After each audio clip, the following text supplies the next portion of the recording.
Muito bom dia a todos os que dão o prazer de assistirem a este webinar da Ecoface sobre um tema, enfim, um tema na ordem do dia, um tema premente, que é da energia, enfim, que é tempos inquietantes, o que esperar. De facto, todos os dias vivemos com notícias, com imagens de televisão a abordar este tema da energia. E aqui a ideia é de procurar, enfim, abordar um bocado o tema sobre o que é que os governos poderão eventualmente fazer para proteger as indústrias, as empresas, as famílias, e também o que é que as empresas, enfim, poderão fazer para sobreviver a esta situação, que é uma situação de facto de crise. Para o efeito, contamos com a presença do engenheiro Francisco Vieira, que é licenciado em Engenharia Mecânica pelo Instituto Superior Técnico, mas, enfim, com uma frequência do PAR da AESA, a par com outros programas de pós-graduação e educação executiva na Stanford Business School, University of Cambridge, Stern University, Kellogg School of Management, MIT Sloan, enfim, é de facto um currículo muito vasto nesta matéria, além de que é alguém que iniciou a sua atividade na área dos petróleos e dos combustíveis em 1992, portanto há muito tempo, na altura na Mobil Oil. Depois, já na BP, assumiu várias responsabilidades comerciais, foi diretor de operações na BP em Espanha, assumiu várias funções internacionais na área de segurança, ambiente, para toda a região da Europa, bem como direção do Departamento de Logística de Combustíveis na Península Ibérica e, por fim, presidente e administrador delegado da BP Portugal até 2013. Portanto, é alguém com muita experiência nestas matérias, além de ser também presidente do Conselho Consultivo da Unidade de Reservas Petrolíferas da Entidade Nacional para o Setor Energético, a famosa ENSE. Portanto, é alguém que nos vai ajudar a entender toda esta problemática, explicar-nos, enfim, com o detalhe possível nesta nossa hora, mas seguramente abordando um tema e esclarecendo-nos a todos nós sobre estes temas tão importantes. Na fase final do webinar, vamos reservar os últimos 15, 10 minutos para questões que os nossos ouvintes e que dão o prazer de participar possam colocar, que eu, enfim, procurarei colocá-las ao engenheiro Francisco Vieira, que seguramente terá todo o prazer em abordar e em responder às nossas dúvidas. Francisco Vieira, o que é seu? Muito obrigado, José. Muito obrigado pelo convite. É um prazer sempre. Eu diria que não fosse, enfim, o caráter algo dramático das causas que estão, algumas das causas que estão subjacentes a toda esta situação que estamos a viver, a guerra, por exemplo, e o impacto que esta crise tem nos bolsos e na atividade de todos os senhores e todas as empresas e famílias, isto já seria um tema próximo da exaustão. Já é um tema que corre o risco sério de cansar as pessoas. Não há dias já que não saiam notícias ou que não se fala sobre este tema da energia, nas várias, digamos assim, assuntos e polémicas que, entretanto, vão surgindo. Eu perguntei aqui ao Dr. José Monteiro qual era o perfil de audiência que costuma estar neste tipo de webinars e entendo que não é um público especialista nesta matéria de energia, porque se for, desde já as minhas desculpas não vão aprender nada. E, portanto, o que pretendo aqui convosco, de alguma maneira, é tentar ajudar a perceber como é que chegámos onde chegámos e que opções ou que perspectivas é que eventualmente podemos ter perante uma situação como a que temos agora diante de nós, não é?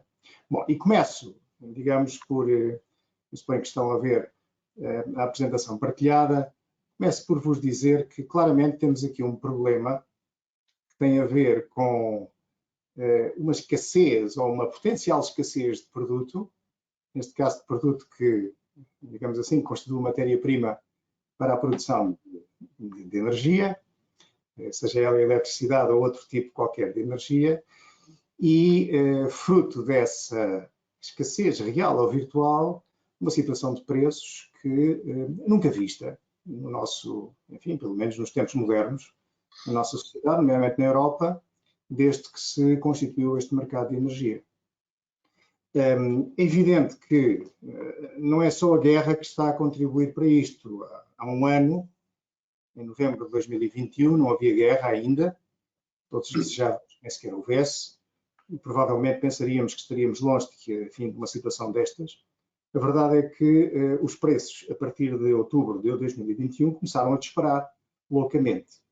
É evidente que toda a retoma económica que naquela altura já se verificava no pós-pandemia, com uma cadeia de abastecimento, muitas cadeias de abastecimento bastante depauperadas, acabaram por gerar ali uma situação de aumento de preços que já se começava, de facto, a notar. É claro que a guerra só veio piorar a situação, como todos sabemos, e a partir de março deste ano as coisas dispararam, como já vamos ver a seguir. Queria também dizer-vos que nestes temas da energia é tradicional apresentar o trilema, assim dito, que está também aí indicado. De facto, um sistema de energia deve pautar-se por 3 critérios, 3 pilares. Por um lado, é procurar formas de energia que não poluam. Portanto, energia limpa, na medida em que aprendemos bastante, enfim, todo o progresso que o petróleo e os fósseis nos proporcionaram, já se percebeu que não foi a custo zero e que, portanto, digamos assim, temos que encontrar novas formas de poder, digamos, alimentar o desenvolvimento humano. Por outro lado, a garantia de que podemos ter segurança de abastecimento. Não nos basta ter energias limpas, é preciso que elas cheguem, é preciso que as pessoas, de facto, tenham possibilidade de ter abastecimento sempre que precisam. E o terceiro pilar é o pilar da acessibilidade, digamos, do ponto de vista de que a energia tem que estar não só, enfim, disponível, mas depois tem que ser acessível. As pessoas têm que poder aceder, têm que poder pagar os preços, têm que poder comportar, digamos, com os custos que são associados a esta energia. Como é óbvio, digamos, toda esta situação que vivemos agora, ainda por cima, digamos, catapultada com um efeito inflacionista que piora tudo isto, faz com que, neste momento, o sentido comum e prático indique que os 2 pilares que, no fundo, prevalecem, neste momento, é a segurança de abastecimento e garantir que as pessoas podem comportar os preços da eletricidade e do gás, enfim, e da gasolina e do gasóleo, enfim, da energia como um todo. Não é que se abandone a transição energética, não é que se queira abandonar a energia limpa de todo, seria um erro, mas na realidade, quando falta o pão para hoje, é difícil estar a olhar ou a calcular e a investir para um amanhã mais sustentável. É evidente que esperamos que tudo isto seja passageiro e de que possamos retomar enfim, o trajeto da transição energética que temos vindo, digamos, a trilhar já há bastantes anos. Bom, isto que, portanto, a situação, basicamente, e o problema que temos neste momento é um problema, digamos, de escassez, em alguns casos real, em outros casos virtual, na medida em que os mercados, quando começam a ficar ansiosos perante escassezes futuras, acabam por começar a descontar isso nos próprios preços de hoje, e o que temos é, de facto, uma situação de preços nunca antes vista na Europa e no mundo, relativamente aos preços da energia. Vou-vos rapidamente, enfim, seguramente estão muito habituados a ver todos estes gráficos de preços e só, digamos assim, para documentar toda esta situação que acabo de referir. No caso do petróleo, a situação não é propriamente muito anómala. Temos tido ciclos muito mais até severos do que estes neste momento. É evidente que houve aqui, sem dúvida nenhuma, sobretudo a partir de março, entre março e julho de 2022, isto é um gráfico que basicamente tem um ano, um aumento grande. O petróleo neste momento já está nos 80s, enfim, 90s, com tendência para baixar. Não é daqui propriamente que vai, digamos, uma situação nova. Concretamente, o que verdadeiramente encarece os combustíveis, nomeadamente os combustíveis terrestres, é, por exemplo, commodities como o preço do gasóleo ou o preço da gasolina refinados, que aí sim é que esta série é bastante mais longa, é uma série já quase com 40 anos, desde 1986, e verificamos que já muitas vezes, que entre 2010 e 2015, o preço do gasóleo andou nos $1000 por tonelada e volta agora, outra vez, a números desses. estou convencido que se trata de uma fase pré-inverno que tenderá a normalizar. Agora já estamos com preços de gasóleos e de gasolinas nas bombas acima de 2 euros, coisa que seria absolutamente impensável há 2 anos, enfim, ou há 3 anos. De qualquer forma, a situação não é sustentável e parece-me que tenderá a regularizar. Onde realmente se fala muito, pelos impactos que tem, sobretudo em Portugal e na Península Ibérica, no preço da eletricidade, é o próprio custo do gás natural. E aqui, de facto, esta é uma referência, a referência mais conhecida na Europa, que é, enfim, a referência TTF, na Holanda, em que, enfim, aqui estamos a ver uma série de 5 anos e a partir, enfim, sobretudo aqui de meados de 2021, segundo semestre de 2021, o preço do gás que raramente ultrapassou os 30 euros por megawatt-hora até 2020, a partir daqui chega quase aos 350. Estamos a falar de 10 vezes mais os preços a que estávamos habituados. É claro que, enfim, reparem que tem havido de facto uma descida a pique. Isto são números que tirei ontem, no dia 25, à hora que eu consultei, já estava na ordem dos 100 euros por megawatt-hora. Há aqui algumas explicações, nomeadamente o facto da Europa ter feito um trabalho, digamos, cauteloso do ponto de vista da armazenagem. A Europa está com uma armazenagem elevada para este próximo inverno de gás natural, acima dos 90%, o que significa que, na prática, digamos, a ansiedade direta e o facto também de haver pouco espaço para armazenar mais, significa que os preços acabam por baixar. Até dizem que há alguns navios ao largo de alguns portos da Europa porque já não conseguem descarregar o LNG, o gás natural liquefeito, porque, digamos, o consumo também não tem sido, neste outono, um bocadinho mais moderado, não tem sido aquele que se esperava. Portanto, tudo isso tem levado a uma baixa de preços do gás. A grande questão é se isto é uma coisa para ficar ou se vai voltar, digamos, à tendência crescente. Não sei, Deus queira que seja para ficar. De qualquer das maneiras, digamos, depende também da severidade do inverno que aí vem. Se tivermos um inverno relativamente suave até dezembro, pode ser que isto, digamos, se estabilize a preços mais baixos, o que seria ótimo, enfim, do ponto de vista dos preços de energia. Bom, a acrescentar ao preço do gás natural também, não se esqueçam que quem produz eletricidade ou quem usa gás para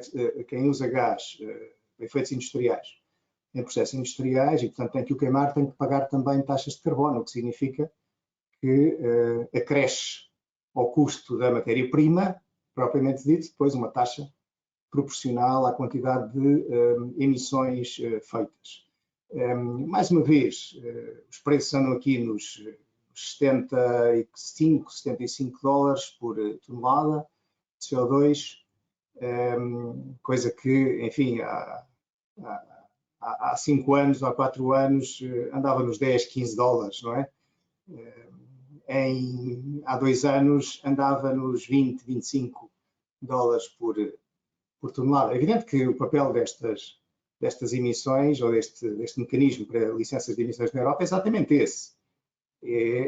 Digamos que estas licenças possam ter um preço adequado para desincentivar a utilização de combustíveis fósseis. De qualquer das maneiras, digamos, para acrescentar, também há aqui que dizer que isto encarece, evidentemente, o custo da energia, porque quem produz com recurso a emissões também tem que as pagar, como sabemos.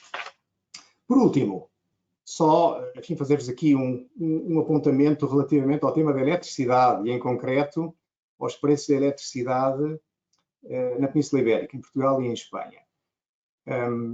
Todos estes gráficos que vos tenho aqui apresentado são cotações nos mercados grossistas, ou seja, são, assim, é aquilo que custa, neste caso a eletricidade, ao comercializador que depois nos vai vender a nós, em casa ou na empresa, a eletricidade ou o gás. Portanto, estes não são preços de venda a retalho, depois tem as margens do comercializador e toda a parte de impostos que acresce a estes valores. Mas o que eu queria vos dizer, isto basicamente, o que aqui estão a ver, vamos ver se posso pôr aqui uma coisa que se possa, peço desculpa, um pointer, ok. O que estão a ver aqui neste gráfico são os preços de eletricidade no nível, e portanto em Espanha e Portugal, são preços muito, digamos, muito alinhados, em geral são os mesmos, porque há boas interligações entre Espanha e Portugal. Portanto, isso funciona quase como um mercado único, há algumas horas que isso não acontece, mas são poucas. E aqui, digamos, desde novembro do ano passado até novembro deste ano, percebemos que os preços, isto são euros por megawatt-hora, andam aqui entre os 100 e os 300 euros por megawatt-hora. Enfim, com um pico aqui em março, mais uma vez, enfim, com a ansiedade da guerra. Mas, em geral, neste último ano, tem andado aqui entre 100 e 200, 100 e 250. Pronto, é evidente que o que é preciso dizer é que, se recuarmos 2 anos, ou seja, se a série for a partir de 2020, os números a que nos estávamos habituados aqui eram 40, 50 euros por megawatt-hora. Portanto, quadriplicaram a partir aqui de meados do ano 2021 e começam a subir e com uma escalada que já todos temos visto. Agora, gostava também de vos referir aqui um tema curioso. Até julho de 2021, o mercado em Portugal e em Espanha tinha um cap no preço elétrico, ou seja, não podia haver preços superiores a 180 euros por megawatt-hora. Era uma regulação de mercado que estava desde o princípio, que também não permitia preços negativos. Portanto, basicamente, os preços de eletricidade em Portugal, no mercado grossista, só podiam variar entre 0 e 180 euros por megawatt-hora. Claro que este limite foi levantado em julho de 2021, aliás, por imposição da União Europeia, porque os mercados têm que funcionar e, portanto, digamos, este era uma condição transitória.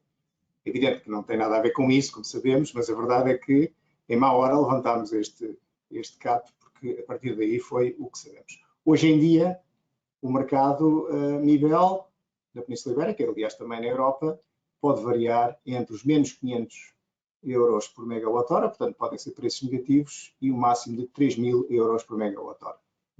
Que é aquilo que vigora neste momento em Portugal. Enfim, não chegamos nunca lá, aos 3.000.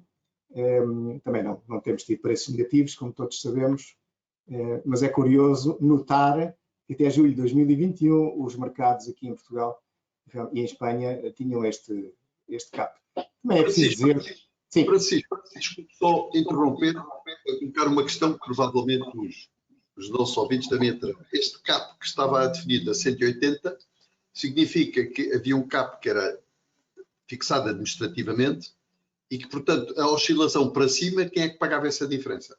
Não havia, ninguém pagava essa diferença, não havia oscilação nenhuma. Portanto, se o produtor entendia que não tinha condições nenhumas para oferecer energia a menos de 180 euros por megawatt-hora, saía do sistema e não oferecia, basicamente, proposta de produção. Okay. Portanto, sim, entravam aqueles que entendiam que conseguiam produzir em condições de poder fazer alguma margem e de poder remunerar o seu capital. Portanto, aqui não havia compensações de tipo nenhum. Okay? Okay. Não é o que temos agora, que já explicarei à frente, com um mecanismo ibérico que, no fundo, tenta desacoplar o preço da eletricidade do preço do gás e que, para esse efeito, põe um cap virtual, um cap, digamos assim, no preço do gás para efeitos de cálculo do preço da eletricidade. E aí sim há que pagar algumas compensações. Neste caso não havia, digamos assim, propriamente compensações. Era simplesmente dizer estes são os preços mínimos e os preços máximos. Quem puder operar aqui no meio nesta franja opera. Quem não tiver condições fica fora, não compra nem vende. Basicamente fica fora do mercado. Porquê é que é possível isso? Porquê é que foi possível isso? Bom, por 2 motivos. Primeiro, o mercado de eletricidade é um mercado em que eu não posso produzir agora para vender daqui a um mês e, portanto, digamos, há aqui sempre um constrangimento de casar a procura e a oferta no segundo, ao milissegundo. Segundo, como não há interligações com França, nem com outros mercados externos que permitam se há gente aqui que não quer participar, entrar com outros fornecedores alternativos, digamos, isto é uma ilha energética, portanto, a eletricidade que se consome em Espanha e em Portugal tem mesmo que ser produzida em Espanha e Portugal. Portanto, e agora, neste momento? Portanto, isso era o que permitia ter este tipo de franja a funcionar sem, digamos, dar cabo do mercado. E na altura não havia pagamentos de compensações a ninguém, quem podia e queria estava, quem não queria ficava fora, não oferecia, não produzia ou não comprava. Ok? Muito bem. Bom, outra das questões que também toda a gente seguramente sabe subejamente é a alta dependência energética da Europa, a todos os títulos, enorme, com, digamos, uma componente das fontes provenientes da Rússia muitíssimo significativa. E, portanto, por isso é que esta situação da guerra na Ucrânia acaba por gerar, digamos, uma situação de grande constrangimento e de grande crise. Portanto, enfim, aí, digamos, a Europa digamos, dependia da Rússia, não era apenas no gás natural. Evidentemente, no gás natural era mais visível, inclusivamente com todas as apostas e decisões geopolíticas, nomeadamente tomadas pela Alemanha com a construção do Nord Stream 1 e do Nord Stream 2 para abastecimento da Europa e fundamentalmente da Alemanha, mas a Rússia fornecia muito carvão e muito petróleo também à Europa. O tema do gás era mais, digamos, sensível, porque vinha por uma linha, por um pipeline, mas o que não vem por pipeline, vem por carga, digamos, a granel, também tinha muita dependência da própria Rússia, não é? E, portanto, isto gerou na Europa uma situação realmente nunca vivida antes, de dificuldade, de ansiedade, porque não é fácil de um momento para o outro substituir todos estes fornecimentos e mais, enfim, numa altura em que o mundo, não é só a Europa, o mundo também vive, digamos, esse debate com esta ansiedade dos mercados. Já agora, um comentário, depois se quiserem falamos isto um bocadinho mais no fim, um comentário relativamente a toda esta questão das fontes alternativas de gás natural à Europa. Portanto, basicamente, digamos, os pipelines, enfim, que existem na Europa, nomeadamente o Nord Stream, que vem aqui por esta zona e que vem diretamente à Alemanha, abastecia muita das necessidades da Europa. A outra alternativa é, de facto, digamos, fornecer gás natural liquefeito que vem da Nigéria, no caso de Portugal, que vem dos Estados Unidos, que pode vir do Catar, enfim, pode vir de muitos sítios. Um navio com esse tipo de produto, de gás liquefeito, necessita de descarregar numa instalação que esteja preparada para regasificar esse gás, ou seja, voltar a dar-lhe o estado gasoso para depois o introduzir nos pipelines, digamos, da indústria. Nós temos aqui um terminal em Sines, com certeza que sim, e com certeza isso tem-se falado muito agora nos últimos tempos, mas reparem que a Espanha tem mais 7. Estes pontinhos azuis aqui no gráfico são precisamente terminais de gás natural liquefeito, ou seja, são terminais que podem receber gás natural liquefeito para o regasificar e o introduzir nos pipelines, nos gasodutos. Temos um aqui, temos outro aqui, temos outro aqui, temos outro em Barcelona e mais 3 aqui em cima. Portanto, a Península Ibérica está muito bem servida de pontos de entrada de gás natural liquefeito.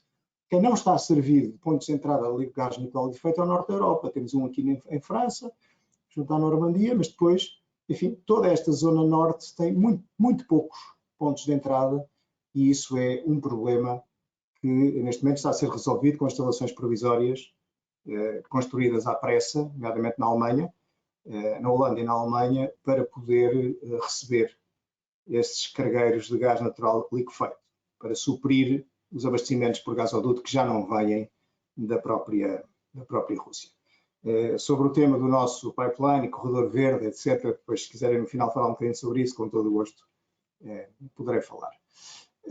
A crise em Portugal, vamos lá ver, como é que tudo isto se reflete? Não preciso vos contar. A única coisa que vos quero dizer é que, de facto, nós temos uma enorme dependência energética. Estes números que estão aqui apresentados, enfim, há 10 anos, esta parte, 12, 13, 2009, 2019, reparem que, sim, evoluímos a uma coisa. Enfim, em 2009 tínhamos 81% de dependência, hoje temos 74%. É evidente que tudo isto também é muito dependente enfim, dos anos pluviométricos e hídricos. Quando temos muita água nas barragens, temos menos dependência energética. Quando temos pouca água e não conseguimos produzir eletricidade a partir dessa fonte, mas com certeza que, digamos, a coisa fica mais difícil e temos que importar mais. De qualquer das maneiras, o que eu vos queria dizer era o seguinte, vamos lá ver. Se nós olharmos aqui para este gráfico da energia final por forma que consumimos em Portugal, só 25% da energia que nós consumimos em Portugal é que é consumida na forma de eletricidade. A grande maioria, digamos assim, estes 46% é consumida em formas de petróleo ou produtos derivados. Portanto, normalmente transportes, mobilidade, carros, etc, etc. Do gás, enfim, que não seja para produzir eletricidade, apenas 11%, e depois o resto normalmente são, digamos assim, outro tipo de fontes.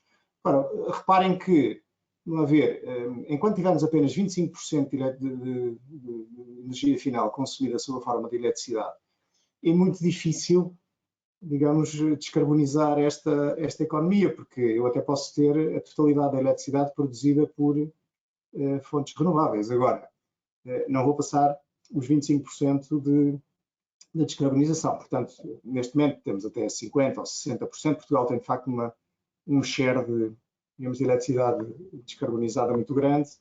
Mas, portanto, temos ainda aqui um trajeto bastante longo para percorrer. Bom, posta esta, digamos assim, este tema mais de contexto, o que é que, na prática, queria aqui conversar um bocadinho convosco. Como é que os governos, perante uma situação como a que temos neste momento, em cima da mesa, podem intervir? Bom, enfim, tentei listar aí, digamos assim, um elenco de possibilidades teóricas. Algumas das quais têm sido utilizadas, outras, felizmente, ainda não. Desde logo, os governos podem, perante uma situação como a que temos, tentar proteger os mais vulneráveis através de subsídios. Enfim, independentemente da forma como vão financiar essa ajuda. E, portanto, é chegar aos mais vulneráveis, às empresas que são, enfim, eletrointensivas ou empresas mais expostas aos preços de energia e dizer, meus amigos, temos aqui uma ajuda para vos dar com base em critérios que entretanto, possam ser definidos. A outra possibilidade são as chamadas intervenções administrativas em mercado. Portanto, é basicamente ir ao mercado e dizer, bom, o preço agora não pode ser mais do que isto, ou mecanismos como este que vos vou explicar já de seguida, este mecanismo ibérico do cap do preço do gás para a produção de eletricidade, que é uma espécie de, digamos, de fixação de preços, não é exatamente assim, mas, digamos, que intervém nas normas de funcionamento do mercado para regular preços. Portanto, esta é outra área, digamos assim, bastante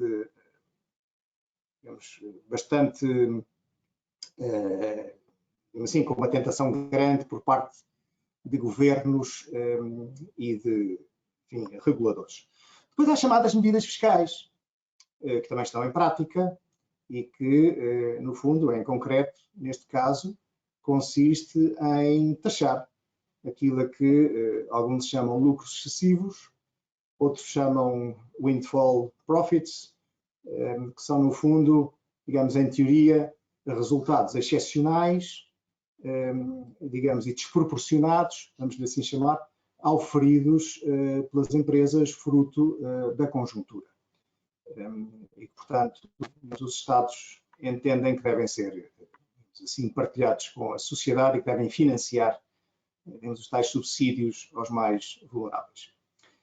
Bom, basicamente, estas são as três medidas, digamos assim, de política governamental e de política regulatória que, digamos, podem e têm sido utilizadas no âmbito europeu. Diferente, enfim, de país para país, mas tem havido utilização destes mecanismos todos. Pois, evidentemente que aquilo que todos os Estados neste momento estão a fazer é incentivar a poupança, incentivar a redução do consumo, incentivar tudo o que são medidas de eficiência energética. Evidentemente que, assim, muitas vezes, enfim, todas estas coisas é difícil decretar por lei ou por decreto-lei, mas penso que essa é a palavra de ordem. Eficiência energética, reduzir consumo e poupar, digamos, não pode deixar de ser assim num contexto como o que temos agora. As últimas duas opções são opções teóricas, espero que não se acionem, mas que são opções que estão também à mercê dos governos. Uma é nacionalizar o setor, basicamente, bom, passa ao Estado, digamos, a ser o único player neste setor, como em alguns sítios já foi. E a última opção, digamos assim, sempre temporária, seria suspender o mercado. Basicamente, não é nacionalizar, mas é basicamente dizer o mercado está, digamos, não tem condições para funcionar e, portanto, suspende-se o mercado, os operadores continuam a produzir, os consumidores continuam a comprar, mas sob regras que o próprio Estado dita, do ponto de vista enfim, da remuneração de capital e da utilização de preços, etc. Evidentemente, numa Europa como aquela em que estamos neste momento, de mercado único, isto seria, digamos assim, inaudito. De qualquer das maneiras, do ponto de vista, digamos, das opções teóricas, digamos, ela está aí.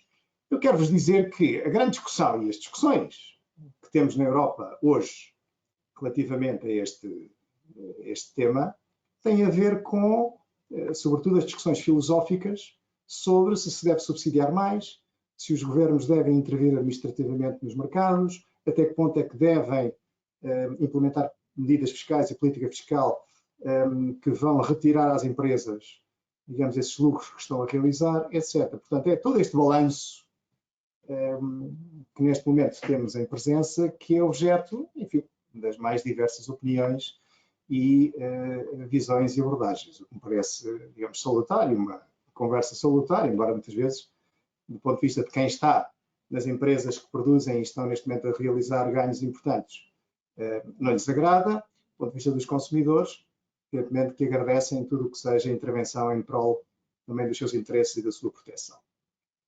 Portanto, esta é de facto uma conversa, digamos que está subjacente, enfim, a muitas das conversas que temos tido, a que temos assistido na nossa praça. Pronto, eu roubei este slide de um PEC que o Governo disponibilizou e que está no site do Ministério da Ação Climática e da Transição Energética.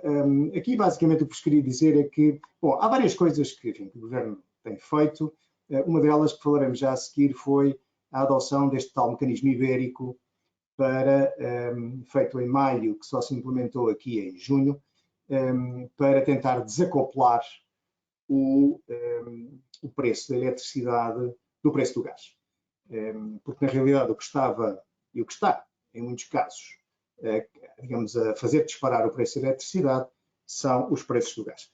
Porque o gás acaba por ser uma matéria-prima muito importante na geração da eletricidade, o que significa que, se o gás está muito caro, evidentemente que se produzirmos eletricidade com gás, temos com certeza que a eletricidade também vai ficar cara.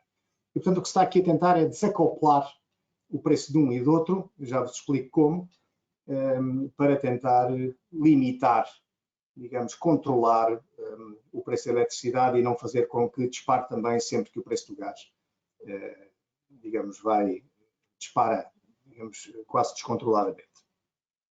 Bom, o que é que, basicamente, o Governo diz?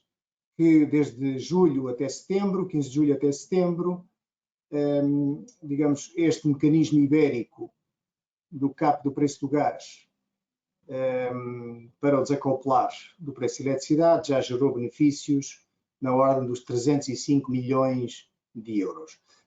Já vos explico como é que isto é calculado. Claro que há aqui alguns dados objetivos, mas basicamente o que o Governo quer dizer é que, na realidade, a utilização deste mecanismo permitiu que os preços, não é que os preços de eletricidade tenham baixado, não é isso, mas que não tenham aumentado tanto quanto teriam aumentado se este mecanismo não existisse. Portanto, basicamente é esta a lógica do mecanismo ibérico. Os preços continuaram a aumentar, com certeza que sim, mas o mecanismo ibérico, na prática, digamos, contribuiu para que não aumentassem tanto. E não, ao contrário do que muita gente eventualmente poderia pensar, que era que os preços iam era descer com a utilização deste mecanismo. Muito bem.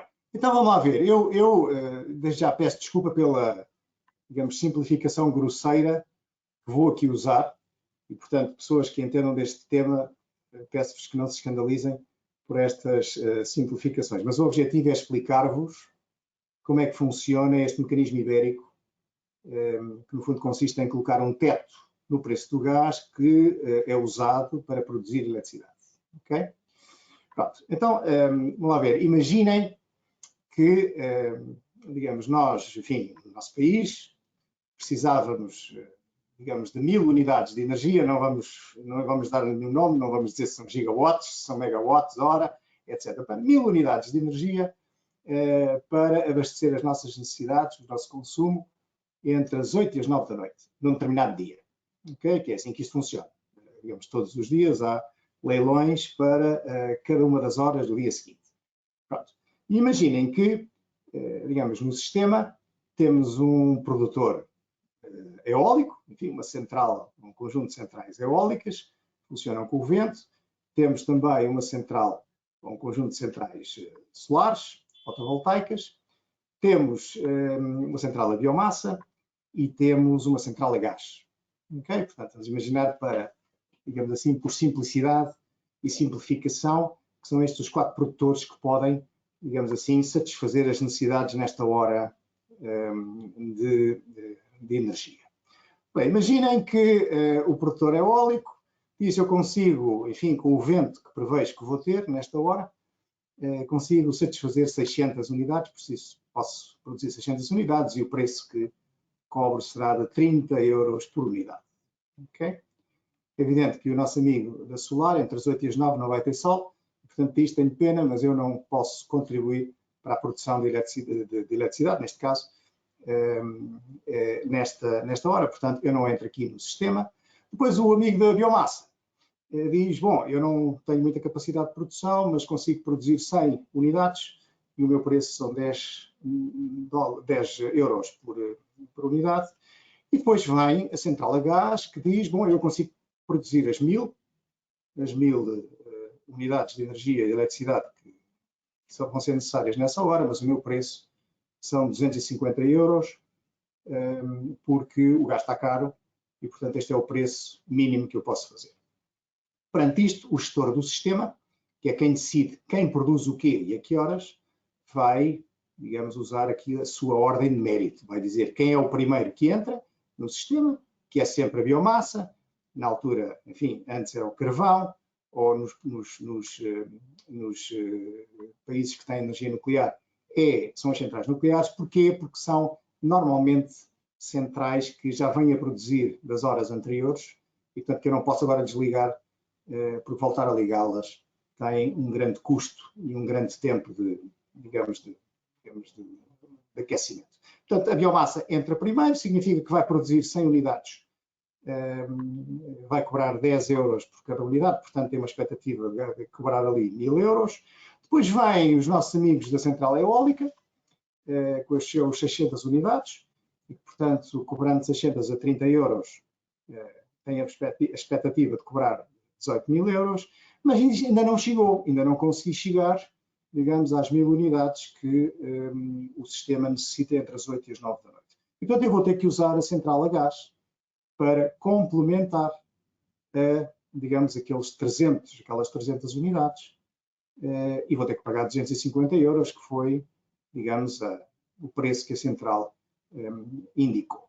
Bom, isto significa que para um engenheiro medianamente informado como eu, esperaria que o que me ia custar, enfim, aos consumidores, a produção das 1000 unidades de energia durante as 8 e as 9 da noite, neste dia, seriam os tais 94.000 euros.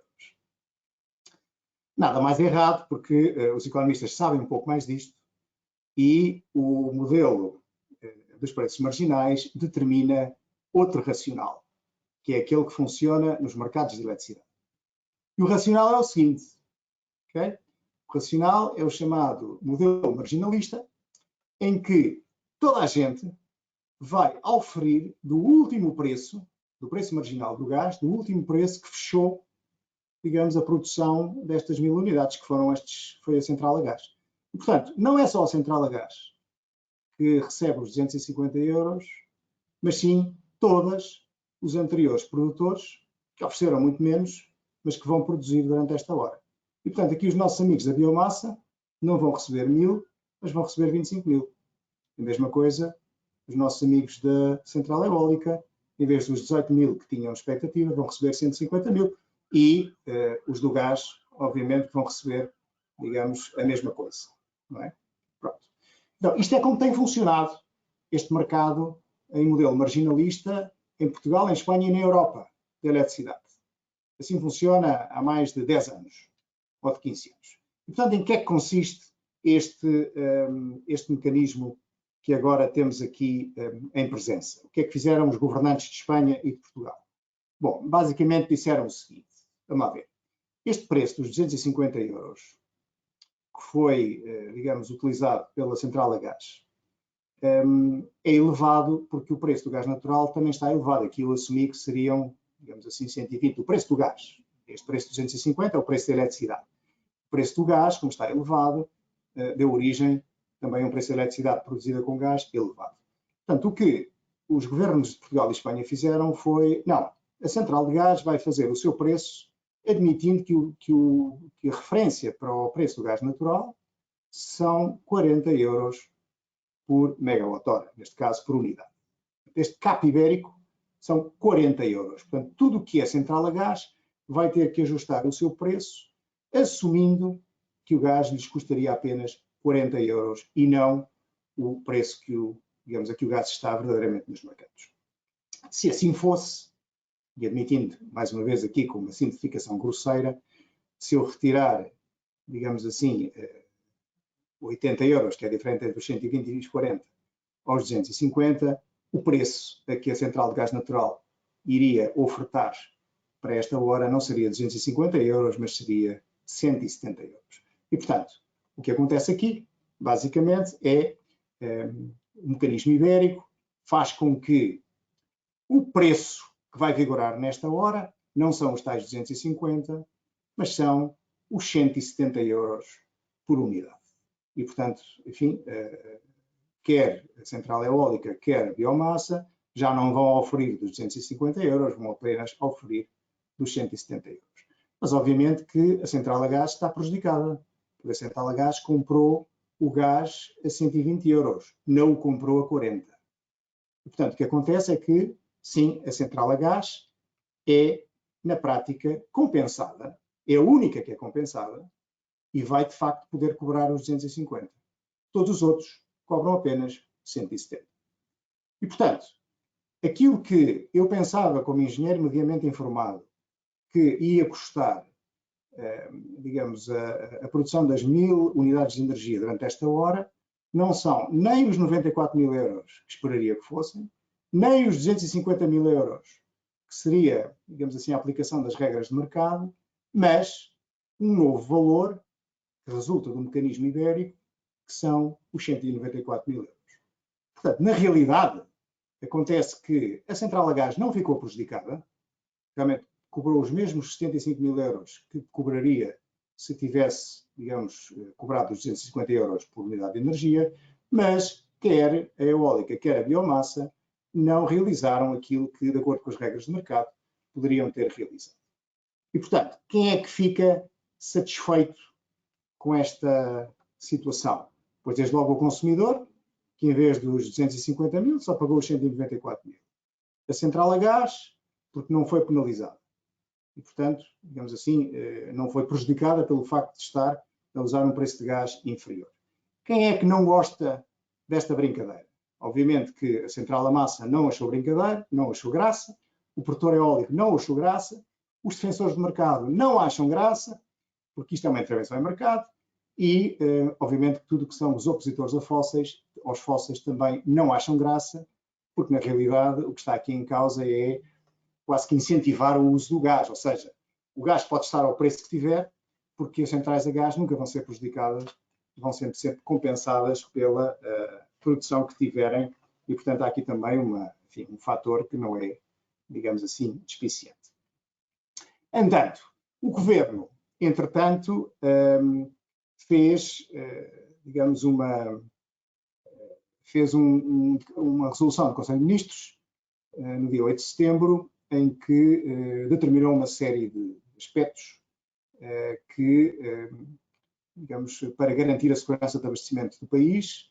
Desde logo, estabeleceu reservas estratégicas de água em 15 albufeiras, que são definidas, em que, digamos, a partir do momento, até que não se atinja um determinado nível na própria albufeira, estão proibidas todas as utilizações hídricas de águas para consumo humano, para a agricultura, etc, etc.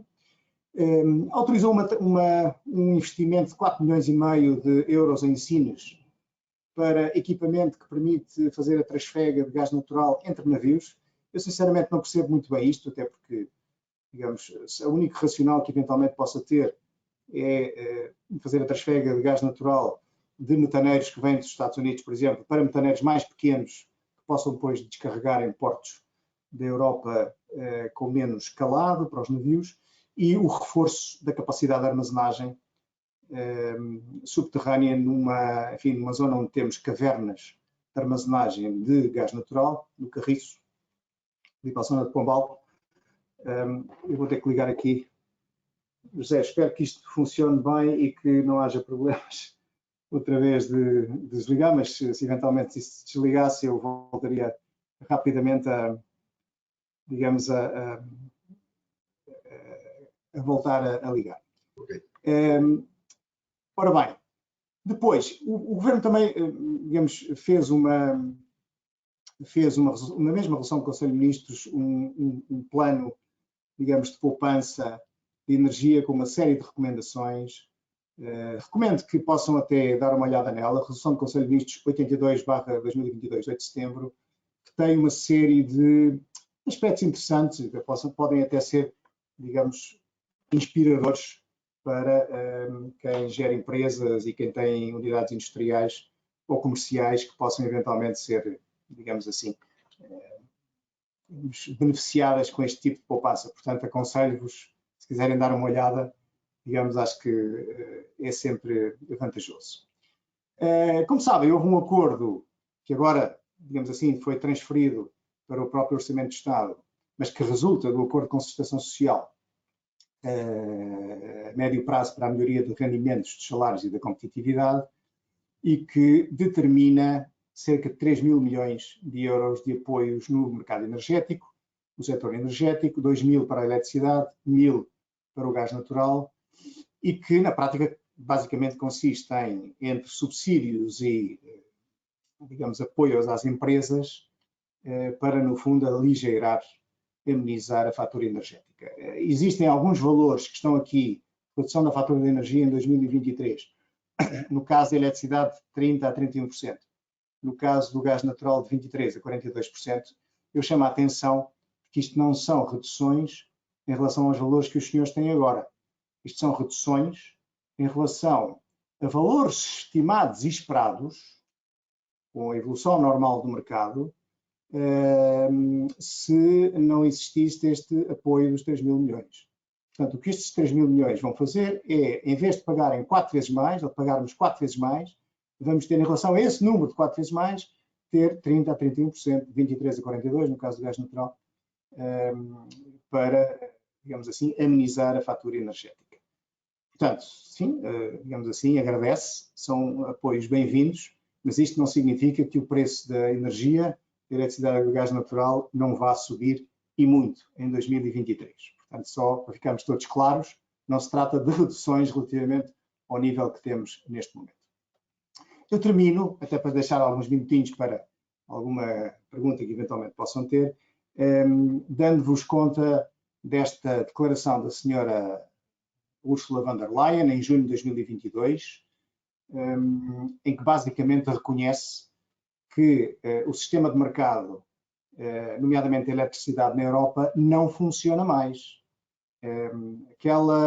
Enfim, aquela demonstração que vos fiz ali há bocadinho, em que basicamente toda a gente, de uma determinada hora, neste caso entre as 8 e as 9 da noite, todos os produtores vão receber o último preço que fechou, que casou a procura e a oferta, que normalmente é sempre o gás, quando não é o gás é a hídrica, portanto é sempre o preço mais elevado.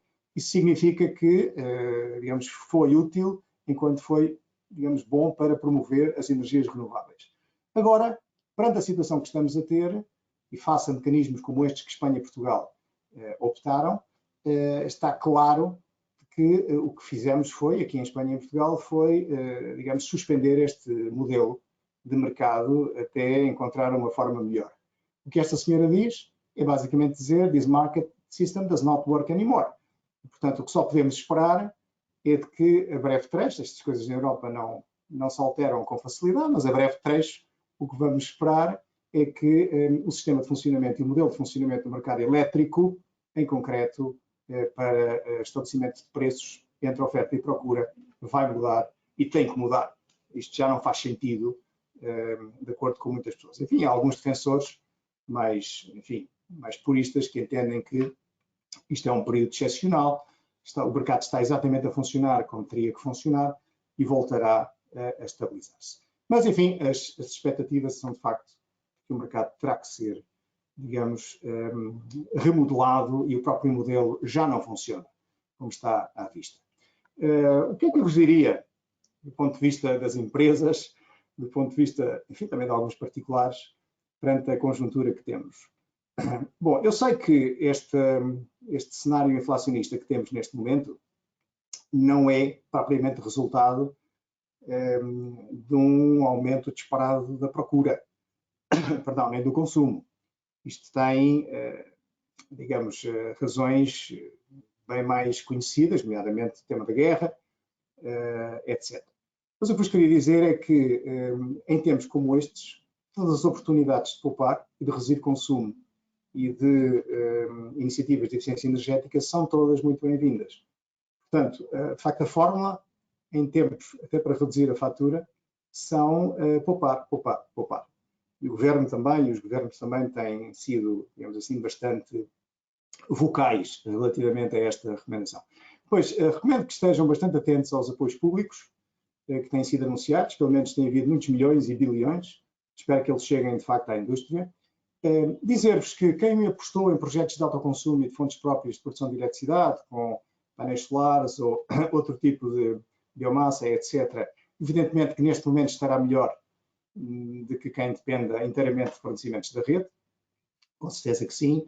Há grandes oportunidades nesta área de comunidades de energia, quer industriais, quer domésticas, e portanto isto também traz imensas vantagens em conjunturas como esta que temos neste momento. E finalmente, dizer-vos que aquilo que talvez há um ano, se dizia que era uma conjuntura, digamos assim, uma situação conjuntural de saída da pandemia, de retoma da economia muito rápida, com cadeias de abastecimento pauperadas, afinal, isto é um pouco mais sistémico do que aquilo que se previa, do que aquilo que se pensava. Portanto, isto não é só conjuntura, há também aqui aspectos sistémicos, já percebemos também, nomeadamente, um deles é concretamente o desenho do modelo do mercado elétrico na Europa e, portanto, há aqui trabalho de casa para fazer, não é apenas esperar que passe a conjuntura. Eu já falei demais, teria todo o gosto em falar sobre o que as pessoas quiserem. Está ótimo, Francisco, foi muito bem. Ainda não temos questões, espero que sejam colocadas algumas, mas eu, no entretanto, gostaria que explicasse um pouco esse tema das comunidades de energia. O que é isso e o que é que isto pode beneficiar aqui os nossos clientes, enfim, quem está... Então vamos lá ver, isto até há pouco tempo era simplesmente uma figura de estilo, porque havia já esse modelo, mas na realidade não havia legislação nem forma de a implementar. Agora, as coisas estão muito mais regulamentadas e, portanto, basicamente, o que acontece é que num polígono industrial, onde existem várias empresas, se há uma que monta, por exemplo, painéis solares nas coberturas e, digamos, se a capacidade instalada for superior àquilo que são as suas necessidades, pode ir ao vizinho do lado e dizer, ouça, eu tenho aqui uns, digamos, o vizinho do lado também pode ter os seus painéis, ok? Ou pode ter aerogeradores ou o que quiser. E basicamente dizer, ouça, tenho aqui uns painéis, tenho aqui excedentes e, portanto, você também pode, basicamente, beneficiar deste meu investimento.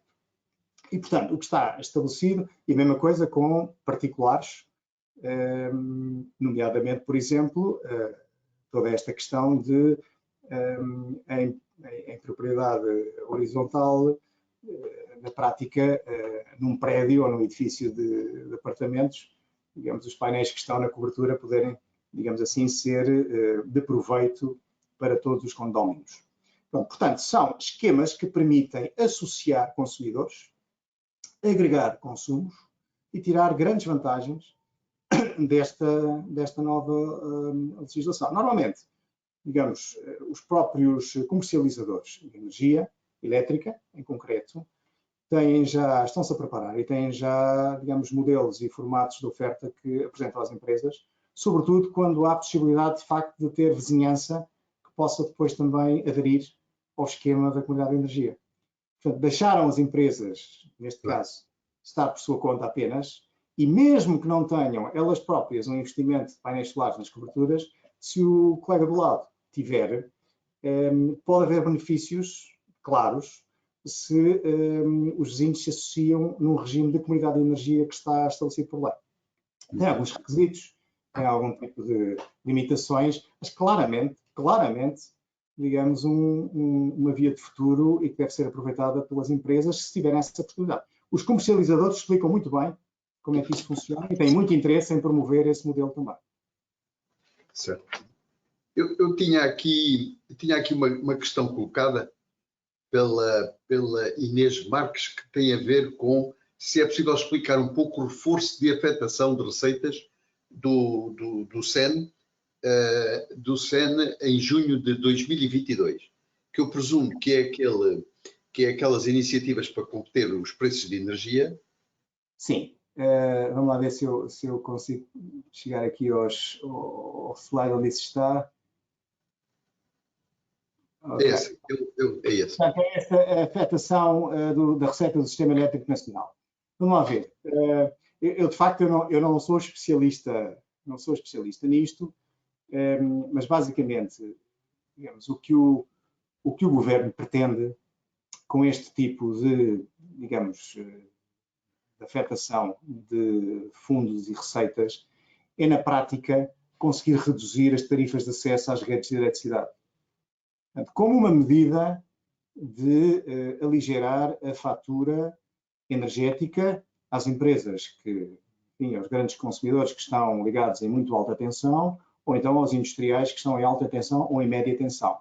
Okay? Portanto, é de facto um mecanismo que na prática pretende subsidiar os custos de ligação à rede para não estar na prática a fazer incidir sobre as indústrias todos os custos que estão associados a este elo da cadeia. Portanto, eu sinceramente confesso-vos que não tenho, digamos assim, grande informação sobre isto, nem sou especialista nesta matéria, mas o que se pretende é, concretamente, angariar receitas, desviar receitas para poder diminuir o custo das tarifas de acesso às redes. E, de facto, enfim, os valores publicados pelo IERSE, os valores de acesso às redes em 2023 estão a diminuir, em todos os casos, penso eu, em todos os escalões.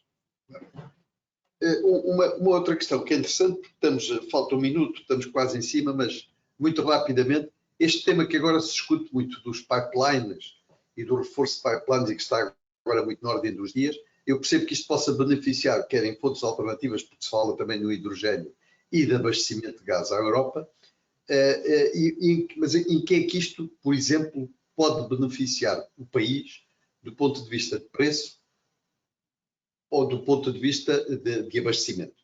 Ok, então muito rapidamente também para não queimar o tempo. Vamos lá ver, o assunto está em plena discussão, está em plena polémica também, com algum cariz político. Mas como é que eu vejo isto? Vamos lá ver. Tudo isto começa com, sim, um objetivo meritório, penso eu, da parte dos países do sul da Europa para ajudar os nossos parceiros do norte a poder, de alguma maneira, suprir as dificuldades que agora têm por não terem gás russo. E, portanto, fica bem a qualquer governante, digamos, no sul da Europa, digamos, põe-se à disposição para facilitar fontes alternativas ao gás natural. Vamos lá ver, o que é que temos, o que é que todos temos que saber? Okay? Primeiro, a construção de um pipeline, se fosse assim, agora já percebemos que não é, mas no início a narrativa era um pouco nesta linha, a construção de um pipeline entre Lisboa, entre Sines e Alemanha, para ajudar os alemães com gás natural que a gente pode importar dos Estados Unidos. Bom, isso é um perfeito absurdo, do ponto de vista técnico, digamos, até para além do custo que isso basicamente suporia, não tinha pés nem cabeça. Okay? Portanto, as pessoas aí, os especialistas de alguma maneira disseram isso, é simplesmente aberrante, digamos assim, não tem qualquer base, digamos, do ponto de vista técnico, para se poder implementar. O que está agora em causa não é isso, já se percebeu. O que está agora em causa são, e respondo muito rapidamente, aquilo que Portugal beneficia, tanto quanto sei, da informação que tenho deste acordo do Corredor Verde, é fundamentalmente conseguir uma terceira ligação da Espanha nas redes de gás natural. É uma coisa que já se fala há mais de 10 anos. Okay? Porquê é que não há mais? Nós estamos muito bem interligados no sistema elétrico com a Espanha. E ainda bem, porque a maior parte, desde que fechámos Sines, a central da Carvão, nunca tivemos tanta eletricidade a vir de Espanha em horas em que não temos aqui produção. Mas isso é bom e por isso é que temos interligações e é para isso que elas servem. Portanto, do ponto de vista da eletricidade, estamos servidos. Do ponto de vista do gás, não. E, portanto, do ponto de vista do gás, temos interligações muito débeis com a Espanha. Ora, uma terceira interligação, de facto, dá-nos grandes possibilidades. Por um lado, de exportar mais gás LNG que possa entrar em Sines e, digamos, permite que haja um mercado de gás natural na Península Ibérica mais líquido, assim, com mais liquidez, com mais competitividade, etc. Portanto, esta terceira ligação, de facto, beneficia-nos, porque na prática põe o mercado a funcionar e, na prática, pode baixar os preços do gás natural na Península Ibérica, sem dúvida nenhuma. Não é? Portanto, isto, na realidade, é a grande vantagem deste acordo Corredor Verde. Fez-se um pipeline submarino ou vai-se fazer, entre Barcelona e Marselha, que, by the way, não é para passar gás, é para passar hidrogênio. Ouçam, eu compreendo e não tenho tempo para explicar isso. Não vai lá passar nenhum hidrogênio nos próximos 10 anos, nem 15 anos. Digamos, é peregrina esta ideia de que uma molécula de hidrogênio produzida em Sines, ou em Almeria, ou em Alicante, possa chegar através de um tubo a Barcelona para chegar depois a Marselha e para o norte da Europa. Daqui a 20 anos ou 25 anos talvez isso seja assim. Hoje, os tubos que temos, digamos, nos nossos gasodutos, são para gás natural, não são para hidrogênio. E, portanto, ainda que este novo que vai ser construído submarino entre Barcelona e Marselha possa já ter em conta essas especificações, não há hidrogênio que lá chegue, porque os tubos que lá ligam e que vêm da Península Ibérica não estão preparados para isso. Portanto, é tudo um discurso que me parece meritório, com certeza que sim, olhar para o futuro, verde, etc. Mas é, digamos, uma explicação, digamos, muito pouco objetiva. Para nós portugueses, acho que a grande notícia é boa. Termos uma terceira interligação à rede de gás com Espanha vai, com certeza, ajudar a que o mercado de gás fique mais líquido e consiga baixar o preço de gás em Portugal e em Espanha. Sim, o resto parece-me que tem pouco a ver connosco. Ok. Francisco, muito obrigado. Foi excelente, como sempre, a sua participação, as explicações. Eu, enfim, não sou um especialista na matéria, fiquei muito mais esclarecido, nomeadamente com o tal mecanismo ibérico, que é algo de facto surrealista, mas pronto, é um tema para futura conversa. Queria-lhe agradecer a todos os participantes também deste webinar e cá estaremos, espero, enfim, antes do final do ano, com um outro webinar para falar sobre a economia, o que se prevê relativamente à economia portuguesa e à Europa, porque os momentos de facto não são fáceis e temos que tentar perceber o que possa vir por aí para também ajudar as nossas empresas, os nossos clientes, a refletirem um pouco connosco sobre o futuro e o que podemos fazer para contrariar as adversidades. Muito obrigado, Francisco. Até à próxima. Um prazer. Um abraço. Um prazer. Obrigado.